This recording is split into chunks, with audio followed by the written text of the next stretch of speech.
This is Mayor Oliver Gilbert, and we've gone virtual. Now, I wanted to make sure that we had the opportunity to learn how to save a life while staying at home. Join me for CPR with Dr. Carrington. Let's learn how to save lives together. Welcome, Miami Gardens family, to Virtual CPR First Aid Educational Training. This is the Save a Life program where you can learn to assist victims during an emergency.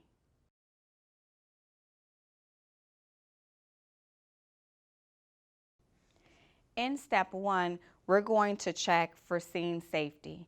During this step, we would check for hazardous materials around the victim, such as electrical wires. You would look left, look right, look all around the victim to see if anything is hazardous. During this time, you would also tap and shout. Make sure that the tap is firm. You would shout to the victim, "Hello, hello, are you okay? Hello, hello, can you hear me?" This completes step 1. Remember, during the tap and shout sequence, you're looking for responsiveness, you're looking for signs of life, and you're also looking to see if the victim is breathing. No breathing indicates that the victim is unresponsive, and we need to proceed to step 2. Step 2, activating the emergency response system, or simply put, call 911. Most of us have cell phones, and we could utilize technology to call 911. As you're calling 911, you want to press the speaker button. Once the speaker button is pressed, the dispatcher will come onto the line. The dispatcher can also help you to do CPR correctly. Step 3, start CPR. To start CPR, we would position one hand over the other in the middle of the chest between the nipple line, or just on the third portion of the sternum. And we will begin to do compressions at a rate of 100 to 120 compressions per minute, and 2 to 2.4 depth of inches in an adult. First compression for practice sake on this mannequin. As you watch me do compressions, you will see green lights on the mannequin to indicate that I am doing compressions at the correct depth. We will continue these compressions for 1 minute. 1, 2, 3, 4, 5, 6, 7, 8, 9, 10, 11, 12, 13, 14, 15, 16, 17, 18, 19, 20, 21, 22, 23, 25, 26, 27, 28, 29, 30, 31, 32, 33, 34, 35, 36, 37, 38, 39, 40, 41, 42, 43, 44, 45, 46, 47, 48, 49, 50, 51, 52, 53, 54, 55, 56, 57, 58, 59, 60, 61, 62, 63, 64, 65, 66, 67, 68, 69, 70, 71, 72, 73, 74, 75, 76, 77, 78, 79, 80, 81, 82, 83, 84, 85, 86, 87, 88, 89, 90, 91, 92, 95, 96, 97, 98, 99, 100, 101, 102, 103, 104, 105, 106, 8, 109, 110, 111, 112, 113, 114, 115, 116, 117, 119, 120. Step 3, start CPR. For this scenario, we have a child victim.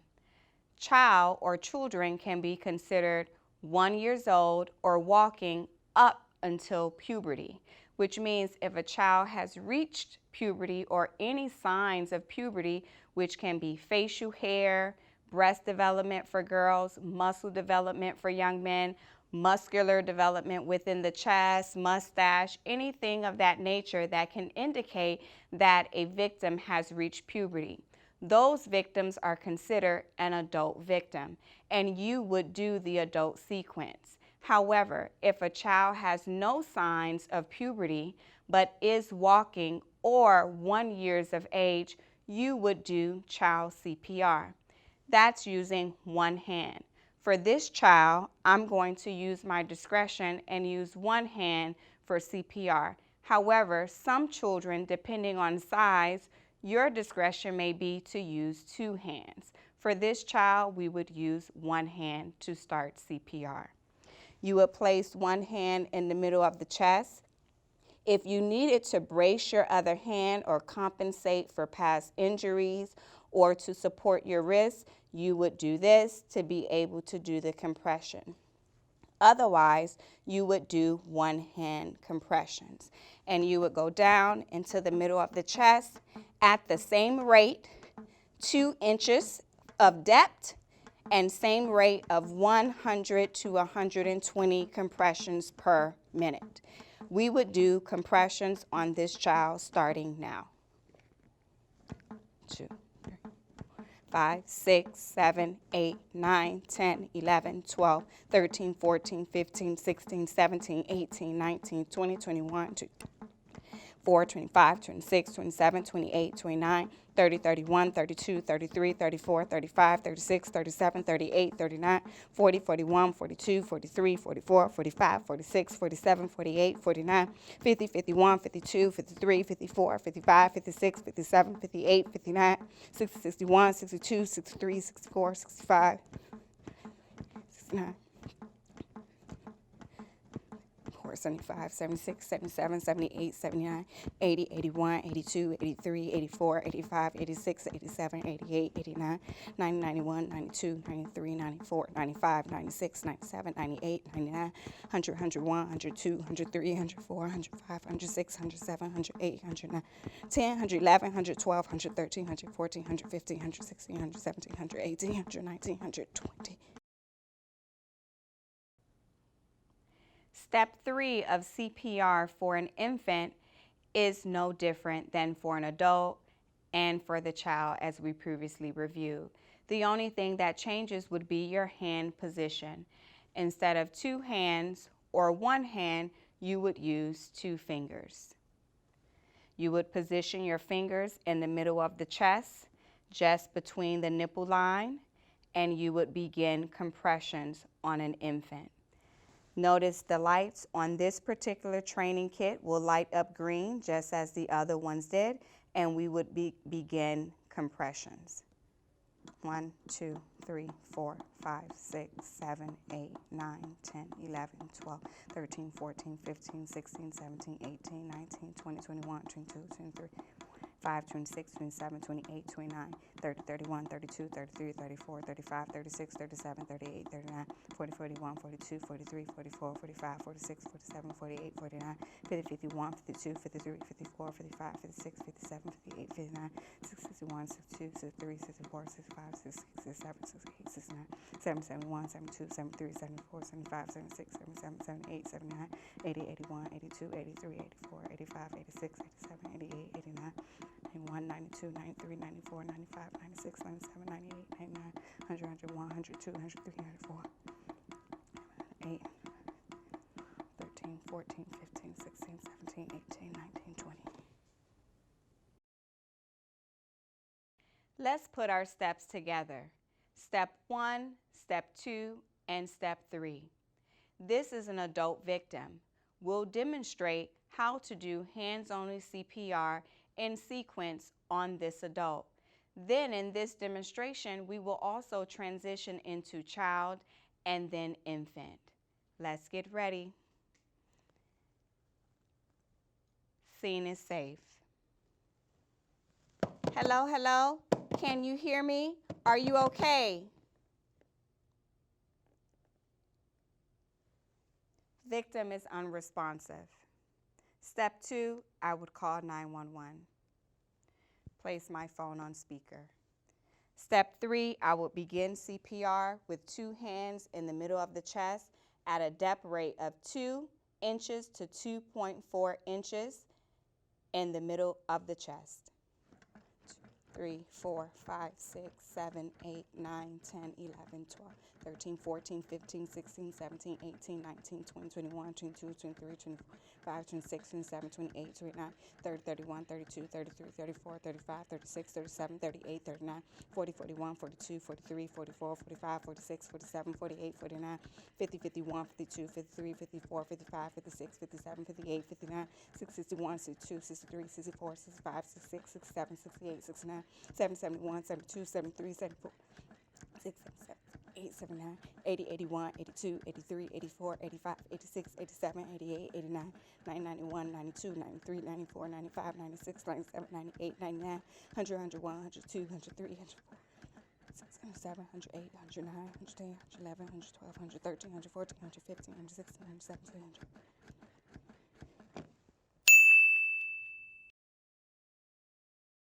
Hello, are you okay?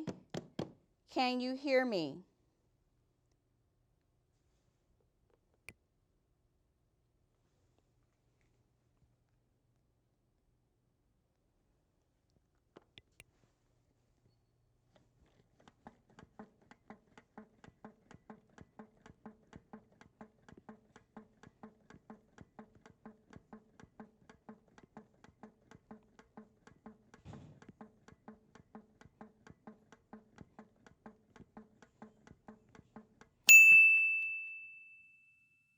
Let's put all of those steps together. Step 1, step 2, and step 3. In this instance, we found an infant that seemed to be unresponsive, may even have the condition of what we call cyanosis, where an infant can look blue, purple-ish, brownish, where they have lost oxygen. We discover this infant. The first thing we would do is step 1. Baby, are you okay? Baby, can you hear me? We would look for breathing and responsiveness, crying, cooing. This child is unresponsive. Step 2, we would activate the emergency response system. Step 3, we would begin CPR.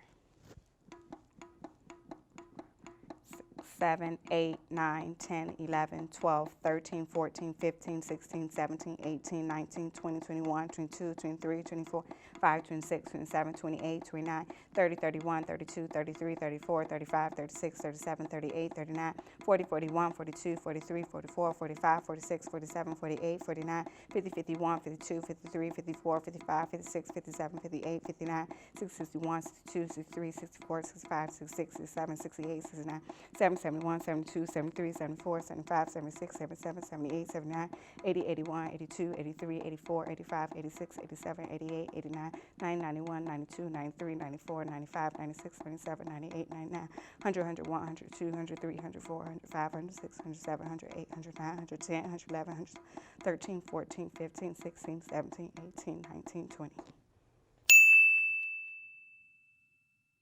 Now it's important for us to break down the facts of hands-only CPR and what it is designed to do.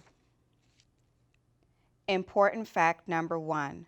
With infants, hands-only CPR, during step 1, the tap and shout sequence, you can also tap on the heel of the foot for responsiveness.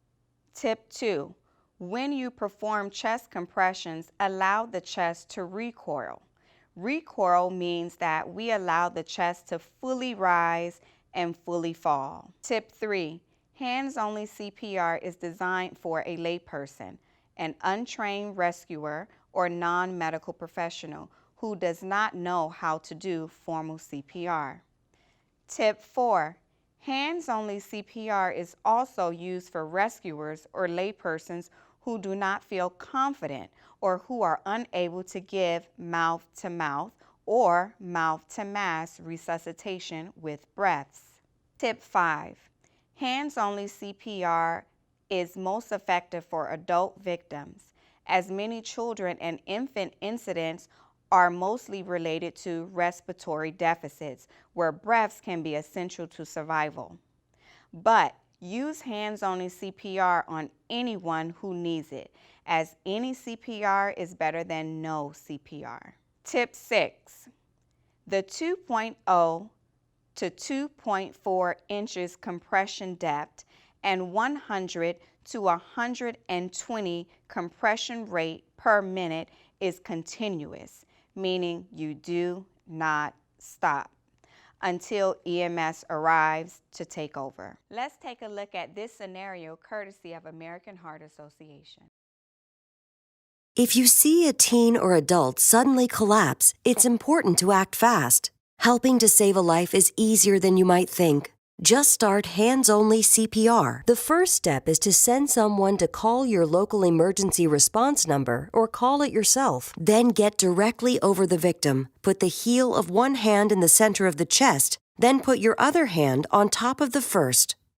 Then push hard and fast in the center of the chest until help arrives. It's important to push, giving 100 to 120 compressions per minute, which is about the same tempo as this song.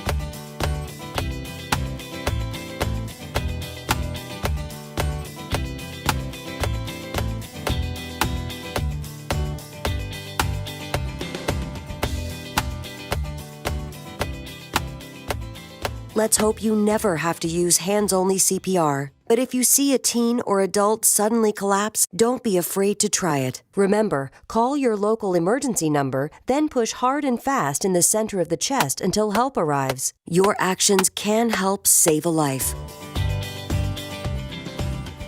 To learn more, visit international.heart.org.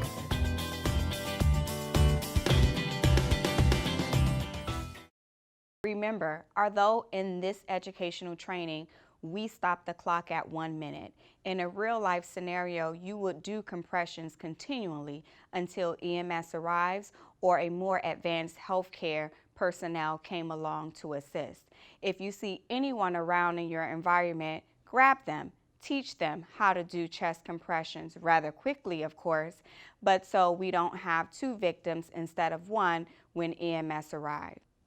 Thank you for watching, and remember, everyone can learn to save a life. See you next week for more educational training in first aid and CPR.